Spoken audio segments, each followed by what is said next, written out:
Mientras muchos están en su lugar de vacaciones, en su lugar de descanso, o quizás están planificando y esperando para los próximos días irse de vacaciones. Pero queremos entender cómo también ha tomado importancia la conectividad digital en este tipo de momentos, cuando uno se va trasladando, cuando uno decide también irse a otro lugar, no por un día, sino que por muchos más. Y es por eso que queremos hablar con Rodrigo Ramírez Pino, él es presidente de IDICAM Chile, director de Flaxo Lab y ex subsecretario de Telecomunicaciones. ¿Qué tal, Rodrigo? Hola, Francisco, ¿cómo estás? Gusto saludarte. Todo bien, sí, un gusto saludarte. Siempre tratamos de tenerte aquí en los variados programas de Radio La Clave porque eres muy bienvenido y porque también nos explicas muy bien también todo este tipo de temas que queremos hacerle llegar de una manera más fácil a todos nuestros auditores. Y partamos por eso mismo, partamos por entender cómo está nuestra conectividad digital en general como país en los lugares donde estamos viajando de vacaciones, cómo poder saber desde antes también cómo va a ser la conectividad al lugar que vamos a ir. Sí, tienes toda la razón, Francisco. Hoy día la mayoría de los lugares cuando uno arrienda, dice, entre las cosas que uno se fija para parar en red, si tiene wifi, ¿no? Sí, claro. Como, voy a arrendar una cabaña, una habitación, lo que sea, mira, se asegura que tenga wifi, es decir, una buena conectividad. ¿Por qué? Porque nuestra comunicación y nuestra entretención en Chile fundamentalmente hace mucho consumo del dato. Entonces las redes de telecomunicaciones trafican en un 85%, todo lo que se consume de Internet en Chile tiene que ver con video. ¿Y qué tipo de video? Cada vez más OTT, como Disney, como Netflix, como Amazon y YouTube. Entonces tú dices, la mayoría de la gente hoy día cuando sale, los niños dicen, mira, ¿sabes qué? Con tu tablet, con tu computador, con tu smartphone, claro, y asegura, ¿cierto?, parte de la entretención de los niños o uno mismo que con el teletrabajo. Y lo otro interesante, Francisca, es que tú, yo y todos los que nos escuchan hemos consumido y hemos aumentado exponencialmente nuestro consumo de datos. Antes de la pandemia, en Chile se consumían cerca de 5 a 7 gigas per cápita de una red móvil. Hoy día, casi 16 gigas per cápita. Y de internet fijo, pasamos de 100 gigas por hogar a 470 gigas por hogar. Entonces, todo se ha aumentado por 4, muchísimo. por 5, por 6. Entonces, la recomendación es que, claro, si quieres desconectarte, desconéctate, no, que no haya ninguna red de tu casa cerca, pero si vas, sobre todo a la costa de la Quinta Región, si vas a la costa del Maule, en fin, y necesitas estar conectado, preocúpate de un consejo súper didáctico, del tipo de router que va a estar en tu casa. ¿Cómo así? Tu router siempre tiene que estar en un lugar visible y tu computador o tu tablet siempre en línea vista a tu router. ¿Por qué? Porque es una tecnología que usa redes inalámbricas, entonces cualquier interferencia que haya entre medio va a ser mucho más difícil que te puedas tener una buena comunicación. Perfecto, entonces, está bueno ese tip. Perdona, bueno. Francisca, te interrumpí. No, que está muy bueno ese tip. Por favor, claro, danos más. Entonces, generalmente, mi mamá, donde tú ponía el router dentro del closet. Claro. Pero mamá, ¿cómo lo pones dentro del closet? Si trata de sacarlo, claro. Entonces tienes que ponerlo. Si están consumiendo datos en el living, trata que esté en un lugar visible, no en el suelo, sino que sobre una mesa, de una parte elevada, que las antenitas que tiene el router siempre sean perpendicular al objeto que quieras conectar, si es tu teléfono, si es la Smart TV. Y trata también de siempre, si tienes una Smart TV, conectarlo con un cable. A veces uno lo conecta por la clave del Wi-Fi, pero la interferencia es mucho mayor. Entonces, si tienes objeto como un televisor, siempre ponerle un cable conectado al router. Eso es como meridianamente los tips básicos, sobre todo si vas a acceder a un router y vas a tener Wi-Fi al interior de tu casa. Son algunos tips muy buenos porque la verdad es que uno de repente llega a alguna casa arrendada, alguna cabaña también, es como lo más típico en nuestro país, o de repente alguna casa de algún familiar que te prestan y por supuesto uno puede ahí acomodar también el router, como dices tú, que de repente no estaba bien ubicado y te puede llegar de una mejor forma la señal. Incluso en algunos hoteles, a mí me ha pasado también que uno dice, pero ¿cómo tan mala señal? Si prometía tener wifi y al final no era lo que decía, porque Claro, hay muchas veces Wi-Fi, pero al final uno termina ocupando sus datos porque te funciona mucho mejor. Y como bien lo dices tú, hoy en día ya no estamos ocupando los datos solamente para chatear, para ver las redes sociales, sino que también para trabajar mucho. ¿Cómo se ha visto exponencialmente eso? ¿Cómo lo has visto tú durante este Sí, último claro, porque tiempo? imagínate, Francisca, que hoy día solamente si tú en tu casa hoy día estás simultáneamente, los niños están haciendo una clase de Zoom, a través Claro. de Zoom. Los dos niños, ya estás consumiendo en 4 horas 16 gigas. Ujú. Si a eso suman que a la misma hora estás viendo una película por Netflix, estás consumiendo 3 gigas por hora. Y si eso además, otra integrante de tu familia está haciendo una Teams, Claro. se consume 1,5 gigas por hora. Entonces tú tienes que no te das cuenta, pero al mismo tiempo, en un hogar, en menos de 3 o 4 horas, estás consumiendo cerca de 40 gigas al mismo tiempo. Impresionante. Entonces, antes tú decías, mira, me voy a comprar un plan de 500 megas. Hoy día, con la demanda y el tipo de uso que tú le estás dando, es absolutamente insuficiente. Sí. Entonces, a veces uno no tiene la noción, mira, voy a hacer una Zoom, ahí le pongo el video HD. Y ahí te estás consumiendo ya más de 18 gigas en un solo ratito. No, Entonces, lo impresionante. importante es saber que, bueno, algunas plataformas como Netflix te dicen, mira, si tú descargas esta película en HD o en otra tecnología, vas a consumir menos cantidad de datos. Entonces uno ahí, y la mayoría de nuestros niños ya son especialistas, entonces saben meridianamente qué tipo de tecnología, qué tipo de película o en qué calidad de video de YouTube me rinde más. Entonces yo creo que ahí colectivamente se ha ido mejorando en términos de la pedagogía y la didáctica para usar y acceder a este tipo de servicios. Impresionante porque ahora los niños saben más que nosotros mismos. Saben Incluso todo. más que el que te va a arreglar el cable a tu casa, ¿verdad? Sí, De hecho, es verdad. uno- Superaron ahí todo tipo de, de brecha digital que ya teníamos. Y a propósito de lo mismo de las vacaciones, hemos visto durante estas últimas semanas que se ha comentado mucho la llegada del 5G a nuestro país. De repente estamos un poquito ajenos. Yo sé que tú estuviste explicándolo ahí también en el programa de Fernando Paulsen, que está arriba la entrevista por si quieren revivirla, pero avísanos un poco respecto a eso, como lo que ha sido la llegada del 5G, lo que ha sido también para las compañías que lo tienen, las que no, como también la gente ha ido adaptándose a eso y después pasamos a Estados Unidos, ¿te parece? Sí, mire, yo creo que hay que bajar un poquito el pie del acelerador y ser responsable, ¿no? Porque todavía es una tecnología que está en fase beta, que está en proceso de incipiente de maduración, por tanto todavía no está masivamente en nuestro país, y que por de pronto las compañías que lo están ofreciendo, lo están vendiendo, están también siendo cautas. ¿En qué sentido? Por ejemplo, si tú te metes a las páginas web de estas compañías, ellos tienen los mapas de cobertura. Entonces te pueden decir, mira, Francisca, tú en tal parte, en tal polígono, recuerda tú que por de pronto las empresas de comunicaciones utilizan la red actual, la que ya tienen, y a esa red le dan más capacidad para llegar al estándar de 5G que te ofrece mayor capacidad, mayor velocidad de descarga, menos latencia. Es decir, por de pronto, Francisca y yo vamos a tener una experiencia de usuario fundamentalmente en ser capaz de bajar más rápido un video de YouTube o de una OTT como Netflix u otra similar. Por tanto, todavía no se le agrega valor a lo que tú estás consumiendo.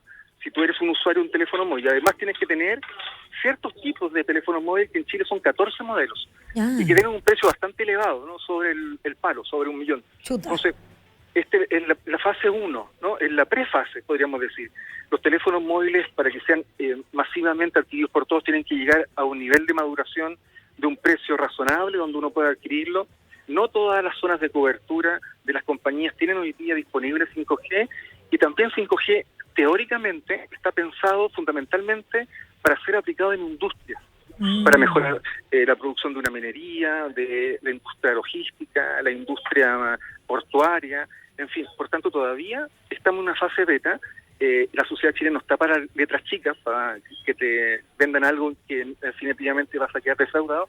Por tanto, hay que mirarlo con cautela.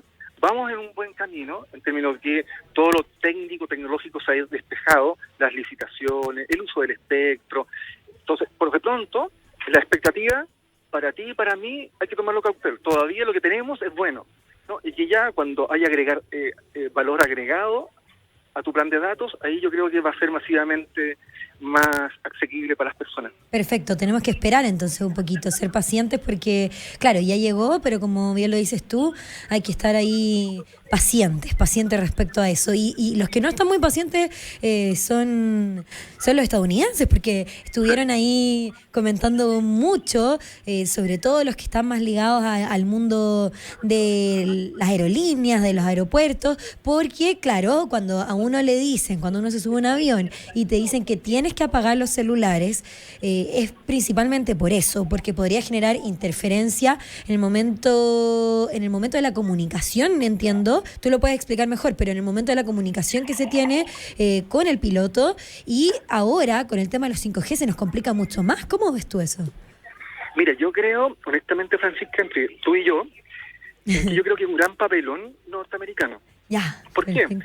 Porque Estados Unidos hace más de 2 años que hizo esta licitación de espectro, al igual que en Chile, y ocupó tramos del espectro que estaban destinados originalmente para la industria satelital. Ya. No es el caso chileno. En el caso chileno y el caso europeo fuimos bien ajustados en las normas de las Naciones Unidas de las telecomunicaciones que existen en el mundo, que es la ITU, que es la Internacional de Telecomunicaciones, que es como la Naciones Unidas, que regula, armoniza todo el espectro y su uso. Entonces dice, mira, esta parte del espectro, esta carretera invisible que pasa por nuestras cabecitas y nos permite comunicarnos, va a ser para la televisión. Este otro trozo va a ser para la tecnología móvil. Este otro trocito va a ser para la radio AM, para la radio FM. Este otro para las comunicaciones satelitales. Entonces, ¿qué pasó en Estados Unidos? Se ocupó un trozo de la banda de estas frecuencias que originalmente estaban para la industria satelital, para que conviviera con los servicios 5G. Pasado eso, esto ocurrió hace 2 años atrás. Entonces, hubo el tiempo suficiente para poder despejar, para poder generar los filtros, para probar las interferencias. Entonces, ¿qué ocurrió hace un par de semanas atrás? Que nuestros usuarios no se alarmen, porque en Chile no ocurrió, Claro. que es que lo que está en juego hoy día es quién paga qué cosa. Es decir, la industria aeronáutica dice, bueno, ahí me están diciendo que tengo que cambiar los altímetros de ciertos modelos de los aviones. Entonces, ¿quién lo va a pagar? ¿La industria aeronáutica, el dueño del avión, o la industria móvil que va a ocupar ese espectro? Entonces, una disputa comercial por un tema absolutamente fácil de resolver técnicamente, que era colocar filtros, se transformó en un problema de seguridad dentro de los aviones. Entonces, esa es la irresponsabilidad, creo yo, en mi humilde opinión, de esta mala gestión que hubo en Estados Unidos para abordar este tema.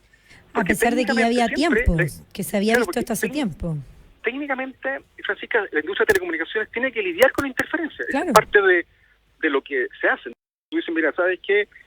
Tal uso te va a provocar cierta interferencia, por tanto, tú generas, ¿cierto?, los mecanismos para evitar esa interferencia. Uh-huh. Colocas la antena a una altura más chiquitita, tú le pones filtros, le pones otras características para, sobre todo en temas que tienen que ver con la seguridad de las personas y el temor que pueda generar. En el caso de Estados Unidos, este papelón, que yo como lo califico, es quién va a pagar el upgrade de estos altímetros. Si va a ser la industria que está ocupando el espectro o van a ser las propias líneas aéreas. Entonces, en Chile y en Europa y en el resto del mundo, ese trocito de banda no provoca interferencia, porque nunca ha sido utilizada por la industria satelital, ni de los altímetros en Chile. Esa está absolutamente resguardada.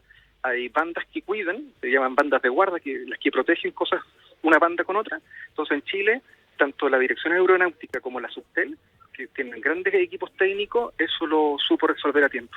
Qué interesante, porque no había escuchado esa perspectiva y bueno, obviamente hay un conflicto económico, un conflicto comercial ahí de quiénes van a tomar las decisiones y también está interesante abordarlo desde ahí, porque por supuesto también Estados Unidos nos plantea esta problemática, como se ha dicho en tantos medios, y que tú nos desmientes un poquito también cómo es la realidad y por supuesto que desde Chile uno se preocupa porque uno dice, bueno, llegó hace tan poquito el 5G que quizás también a nosotros nos puede afectar de alguna u otra forma así.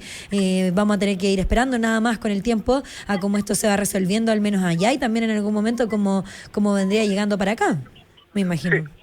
Sí, pero tú en Francia o en otros aeropuertos de Europa, que ya tienen más desplegado, más tiempo en el despliegue 5G, en Chile todavía no comienza eso.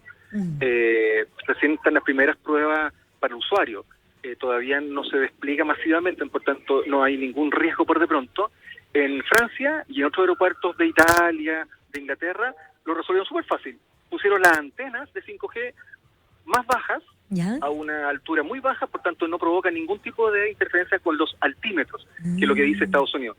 Y sobre todo hay en dos modelos, en el Boeing 770, no sé, creo que es 777 o en el 036. Son dos modelos de Boeing donde tienen problemas con el... Entonces es un problema también súper particular, no es un problema general y tiene que ver con el altímetro, que es el reconocimiento cuando un avión va aterrizando o cuando va despegando. Pero yo creo que es de fácil resolución. Todos los técnicos norteamericanos salieron rápidamente también a cuestionar esta disputa. Los más grandes referentes de telecomunicaciones de Estados Unidos dijeron, mira, están haciendo el loco porque esto, sí, de existir, se resuelve fácilmente. Así que, claro. Entonces el problema era otro. Entonces, como en todas veces que uno no puede ver la primera línea y siempre se esconde alguna cosa, en este caso tiene que ver con esta disputa comercial. Vamos más por ese tipo, por esa disputa, como nos dices tú. Sí, Rodrigo, y aquí aprovechando un poquito tu rol más político, de repente, como ex subsecretario, pero abordando lo que está pasando durante estos últimos días, durante las últimas semanas también se ha comentado toda esta movida de la Convención Constitucional, paralelamente a lo que ha ocurrido en las elecciones de ministros. Se ha comentado mucho todo este movimiento que es muy particular para el verano, porque en general está mucho más quieto todo durante este tiempo, y queremos saber también qué pasa con los derechos digitales dentro de la convención, para que podamos entender, nuestros auditores también puedan entender cómo se está movilizando esta materia, que por supuesto debería ser de interés totalmente de la Convención Constitucional. ¿Qué pasa ahí con las normas sobre los derechos digitales? Tienes toda la razón. Mira, solo en el día de ayer, Francisca, date cuenta, en el día de ayer hubo por lo menos 5 temas que tienen que ver con los derechos de las personas en el ambiente digital. Ayer se discutió en el Parlamento la ley de los trabajadores de las plataformas digitales. Se discutió una modificación al Código Penal para poder acceder sin permiso judicial a tus datos personales. Después de tantos años se pasó a tercer trámite la Ley de Protección de Datos Personales. El anuncio del Ministerio de Transporte para ocupar este QR de transporte público, pero que daba como destino la explotación comercial de tus datos personales. Entonces, en un solo día la agenda tenía mucho que ver con cómo le aseguramos en un ambiente digital los derechos de las personas, la promoción y su resguardo. Y yo siento que me ha tocado participar en la convención, que es transversal, que inevitablemente el derecho de las personas en el ambiente digital va a estar consagrado, desde el acceso a Internet como un derecho, en su esencialidad y como servicio básico, como la privacidad de las personas, el uso ético de los datos en la ciudad, como una cámara de televigilancia va a recoger tus datos, con permiso de quién, cómo el ciudadano va a saber quién está utilizando esos datos, de qué manera, la protección de los niños y los adultos mayores en el ambiente digital, de la seguridad, de la no trazabilidad de tus datos. En fin, yo creo que poco a poco, un tema que era solo de expertos, hoy día está absolutamente de manera transversal en los convencionales. Todos estos temas ayudan para que esto no sea el discurso de unos poquitos, sino que tú, yo y cualquiera que nos esté escuchando lo entienda, hacer la pedagogía, porque es un tema que no es un tema de expertos, es un tema del diario vivir, de cómo tú te vas enfrentando en este ambiente digital, y yo creo que va a estar consagrado en la nueva Constitución, y también el presidente Boric en su programa de gobierno también lo puso como un eje fundamental de su gestión, que es la transformación digital del Estado, de la economía, de las pymes, de la mayor cobertura y mayor acceso a Internet, hacerse cargo de la pandemia, de los niños que en este ambiente híbrido han tenido que también experimentar muchas veces esta desigualdad digital. Por tanto, yo creo que el tema digital va a ser fundamental para la convención, y yo creo que los próximos años también va a ser fundamental para la gestión del presidente electo. Buenísimo. ¿Y tú sientes que entonces vamos bien encaminados, al menos durante estos días? Más allá de que sea lento el proceso, que al menos ayer se haya conversado un montón sobre estas temáticas en específico, ¿vamos bien? Vamos bien. Yo creo que por lo menos está en la agenda. Es un tema que hoy día nadie, ni la industria, a veces, cuando yo tenía la pega de subsecretario, cuando nosotros con la presidenta pusimos los proyectos de ley de Internet como un servicio básico, en ese momento, hace 4 años atrás, había discusión. Hoy día nadie lo puede discutir, que es un servicio básico, que es un servicio esencial, que es tanto a nivel del agua que la luz y del gas, que está dentro de las prioridades de la calidad de vida de los ciudadanos, que es un mínimo es un mínimo para el bienestar digital digno, que es parte de la cotidianidad. Por tanto, esas discusiones que antes uno tenía y que no todos estaban convencidos, por lo menos yo creo que después de 4 años, hoy día nadie lo puede discutir, ni la industria, ni la autoridad política, y va a estar consagrado la Constitución. Es cierto, de alguna u otra forma, igual en este aspecto al menos sí ayudó la pandemia, algo bueno que podamos sacar de eso. Sí, absolutamente. Es parte. Hoy día uno tiene que discutir y dar un paso más atrás, Francisco. Uno puede decir, ¿cuántos gigas necesita Francisca, su familia, los integrantes de su casa para tener un buen desempeño digital? Pues uno ya podría avanzar, ¿cierto? Lo que se llama, Naciones Unidas lo llama la conectividad significativa.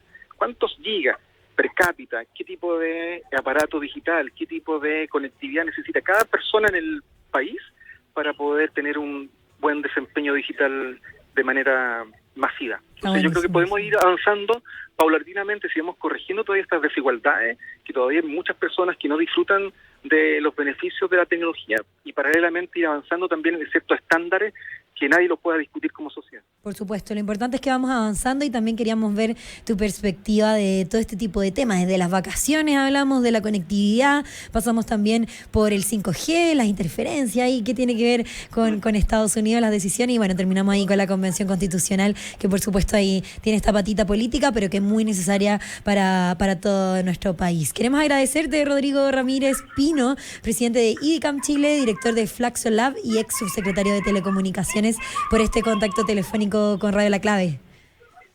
Muchas Cuídate gracias, mucho. Que tengan buena jornada. Igualmente, quedamos en contacto contigo para hablar de todo este tipo de temas siempre. Muchas gracias, cariño. Que estén muy bien. Chao, igualmente, Chao. que estés bien.